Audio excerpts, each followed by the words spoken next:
हम समर्थन को मिटा देंगे, लेकिन आप जैसे अभ्यास निश्चित रूप से संस्कृति को बचा के और भारत को फिर से विश्व पूजित कराने में कोई घोर कसर नहीं उठा रखेंगे। ये मैं स्वयं चाहूंगा भी और आशीर्वाद मेरी ओर से यही आप। अगले सज्जनों, जीवन की परीक्षा का नाम हम सब निरंतर निरंतर निरंतर परीक्षा के दौर से गुजर रहे हैं। कृपा है भगवान की कि आज तक कभी हम लोग फेल नहीं हुए। इसमें जितने लोग बैठे सब पूज्य गुरुदेव, हम अरविंद, सब कोई फेल नहीं हुआ। कभी धैर्य की परीक्षा, कभी क्रोध की परीक्षा, कभी काम की परीक्षा, कभी लोभ की परीक्षा, कभी मोह की परीक्षा। ये परीक्षाएं हमारी जिंदगी में निरंतर निरंतर निरंतर चलती रहती हैं। लेकिन किसी भी गलती को करने से पहले हम आप भगवान से बता दें, भगवान ये गलती करवे ना ही रहे, लेकिन हम कहा बताइए प्रभु परिस्थिति बन गए हैं। तो भगवान ने जब पहले मर गए तो कौन पाप बोल दे सिया बैठा चल की जाए, ठीक ना। भगवान को तो मेरिट लोगों की जरूरत हो, जो 98, 99 और 100 पाने की क्षमता रखते हो, ऐसे लोगों की तलाश है। इसलिए है 33, 35, 34 नंबर पाने वालों अपने को पाप की पदमानी है। आपकी किसी भी पाप को अगर परमात्मा ने भी पाप मान लिया होता तो आज आप जेल की सलाखों के पीछे होते, पागल हो चुके होते, आत्महत्या करने की तैयारी कर रहे होते। लेकिन भगवान ने कहा 35% नंबर ला के और कह रहे हम भी पापी, हम भी पापी, हम भी पापी है। ये विचार अपने दिल दिमाग से दूर दूर तक निकाल के निश्चित प्रसन्न, क्योंकि तुमसे अपेक्षा है कि तुम भी, और सचमुच अगर पापी बनने का शौक है तो बनो रावण, बनो कंस, बनो हिरण्यकश्यप, बनो जलंधर, तुम्हारी औकात समझा देंगे और धरती को हिला के रख देंगे। रसातल में पैर रखने की जगह नहीं पाओगे। आज समझ लो, ये सौभाग्य थोड़ों का कि गलती करने के बावजूद भी, गलती करने के बावजूद भी आप तक हम सब लोग इस समाज में मान सम्मान पा रहे हैं। ये परमात्मा की कृपा नहीं तो क्या कहा जा सकता है। बहुत बड़ी कृपा आपके ऊपर परमात्मा की है। आप कलाकार हो, इस संसार में हम आप एक कलाकार की हैसियत से आए हैं और जो भी भूमिका परमात्मा दी, किसी भी भूमिका में आज तक हम 100% नहीं। पूज्य गुरुदेव 90% से ऊपर जा रहे हैं अपनी भूमिका में, लेकिन हम लोग 35-40 से आगे नहीं जा पाए हैं। तो बताइए परमात्मा की कृपा की कौन सी अनुभूति आप कर पाएंगे। इसलिए मन को समझाओ कि अपने जीवन में कुछ तो अच्छा कर लो। न एक अच्छे बेटा बन पाए, न अच्छे विद्यार्थी बन पाए, न अच्छे मित्र बन पाए, न अच्छे पति बन पाए, न अच्छे पिता बन पाए, न अच्छे बाबा बन पाए। अगला हिस्सा संसार छोड़ने का रिजल्ट की तैयारी हो रही है। अपना रिजल्ट आप मांगोगे और दया की भीख मांग के कितने दिन तक जियोगे। लाख जूता खाने की स्थिति आ जाएगी, क्योंकि कुछ भी आपने अच्छा नहीं किया। कुछ भी अकेले बैठ के कभी चिंतन कीजिएगा कि आपने अपनी जिंदगी की कौन सी भूमिका बहुत बढ़िया की।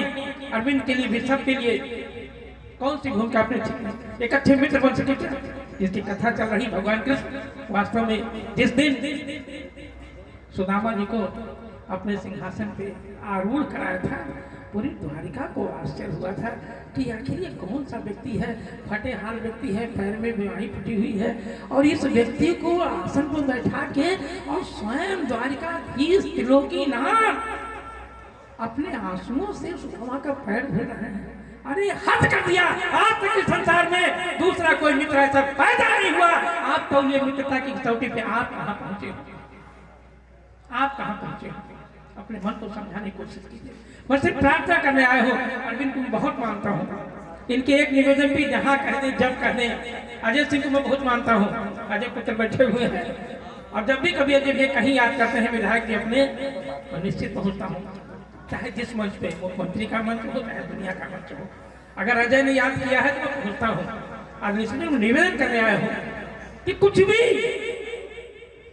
इतना बढ़िया कर लीजिए, आप कुछ भी भोजन ही अच्छा कर लीजिए। आपकी आत्मा अच्छे भोजन के लिए भी तरस रही है। जब किसी को देते हैं बढ़िया दाल चावल हो, कंडे पे सिकी हुई लिट्टी खूब बढ़िया, उसमें घी लगा के बढ़िया चने की दाल के साथ और चोखा वोखा से दिया जाता है, तो मन में आता है यार हमको भी मिल जाता तो मजा आ जाता है, हमको भी आनंद आ जाता है। बताइए अच्छे भोजन तक के लिए 30 साल, 20 साल, 40 साल, 50 साल, 60 साल मौका दिया। आपकी आत्मा अच्छे भोजन को पाने के लिए कभी कभी वर्ष में एक बार ऐसा मौका मिला कि यार आज भोजन में आनंद आ गया। जिस आनंद के पाने की मतलब स्थिति प्रतिदिन है, आप जो चाहो वो खाओ, ये अधिकार पत्र भगवान ने आपको बना के दिया है, लेकिन आप पता नहीं किस दिन का इंतजार कर रहे हैं कि हम आज अच्छा भोजन पहनेंगे, आज अच्छा कपड़ा पहनेंगे, आज अच्छा कोई काम करेंगे, आज हंस के किसी से अच्छे ढंग से बात करेंगे। अच्छे ढंग से बात तक करने की स्थिति आपने अपनी जिंदगी में नहीं आने दिया।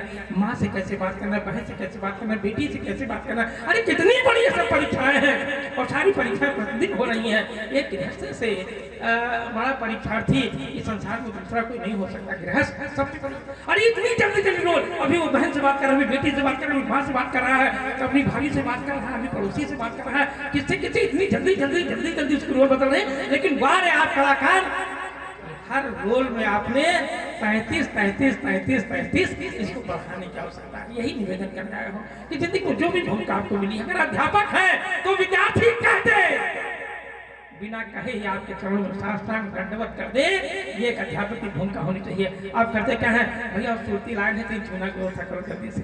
अब बताइए डिग्री कॉलेज के विद्यार्थी अब उससे कहेंगे हम सुरती तो लाए हैं लेकिन चूना लाना भूल गए थे और अपेक्षा रखेंगे मेरा पैर छुएगा। इस जन्म में कभी संभव, इस जन्म में संभव नहीं है। हो सकता है जूता भी मारे कि तुम्हारे जैसे शिक्षकों ने हमारी जिंदगी बर्बाद करके रख दिया है। आज जेएनयू में जो कुछ भी हो रहा है विश्वास कीजिए इसी की परिणति है। एएमयू में जो कुछ भी हो रहा है वो इसी की परिणति है। आगे सज्जनों की भूमिका के प्रति गंभीर फैलाने की आवश्यकता है।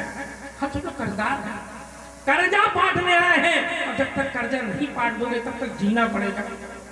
तो जब कर्जा ही देके संसार से मुक्ति मिलनी है तो देने में देरी क्यों। जिसका जिसका भी कर्जा है, जो भी व्यक्ति अगर आपको फोन से याद करे, व्यक्तिगत याद करे, सूचना देके याद करे, पत्र देके याद करे, तुरंत पता कीजिए भाई साहब आपने याद कीजिए, सेवा बोलिए, तुरंत सेवा बोलिए और उसी समय तत्क्षण जैसे उसने याद किया तुरंत पूछे सेवा बोलिए। अब ये सभी कर्ज मुक्त जिंदगी, अपेक्षा मुक्त जिंदगी, ऐसी जिंदगी का प्रशिक्षण देने पूज्य महाराज जी हम लोग के बीच में आए हैं। किसी से कोई अपेक्षा नहीं। जिस दिन सुदामा ने कहा कि हे कृष्ण कान खोल के सुनो, आज से दुनिया में किसी के सामने जाके भीख मांगने का काम बंद, और हे कृष्ण तुमसे भी मुझे कुछ नहीं चाहिए, तुमसे भी मुझे कुछ नहीं चाहिए। जैसे ही यह चुनौती दी भगवान ने कृष्ण कहा कि हे सुदामा ये स्वाभिमान आज तक तुम्हारा कहाँ था, आज तक ये स्वाभिमान तुम्हारा क्यों नहीं जगह था। आज द्वारकाधीश के पास जो कुछ भी है हे सुदामा सब तुम्हारा है। आप भी अपने स्वाभिमान को जगा दें। दया के भीख मांग के जीने वाला कोई व्यक्ति इतिहास बना सकता है, ऐसा कदापि संभव नहीं है। अपने स्वाभिमान के बल पे जीना सीखिए। विश्वास कीजिए कि भगवान अगर आपने ये भूमिका दी है, चाहे जितना भी दुख दिया है, उस दुख को दूर करने की याचना नहीं, उस दुख को सहने की हिम्मत मुझे दीजिए, इतने भक्ति करिए। तो दुख दूर मत कीजिए, केवल दुख को सहने की हिम्मत दे दीजिए। विश्वास कीजिए भगवान का हृदय बदल जाएगा। आपकी जिंदगी से हमेशा दुख नाम का सब खत्म कर देंगे। लेकिन एक बार हिम्मत करो, दुख दूर मत कीजिए। हे ना, दुख दूर मत कीजिए। दुख मेरे कर्मों का फल है, बिना भोगे संसार से छुट्टी नहीं मिलनी है। एक काम कीजिए प्रभु, अगर ये दुख आपने दिया है तो एक कृपा मेरे पर कर दीजिए, इस दुख को सहने की हिम्मत दे दीजिए। जैसे देवकी ने कहा था, प्रभु मेरी कोई गलती नहीं थी, फिर भी कंस ने मुझे कारागार में डाल दिया और मेरे सामने ही मेरे 9 शिशुओं को पत्थर पे पटक पटक के खत्म कर दिया। कैसे हमने बर्दाश्त किया होगा प्रभु, ये बहुत बड़ी आपकी कृपा है।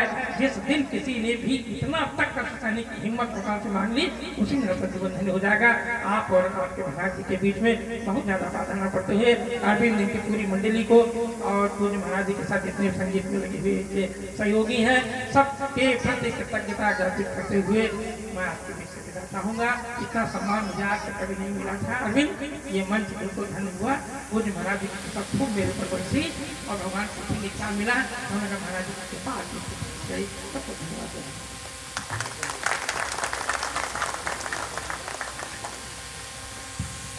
किसी ने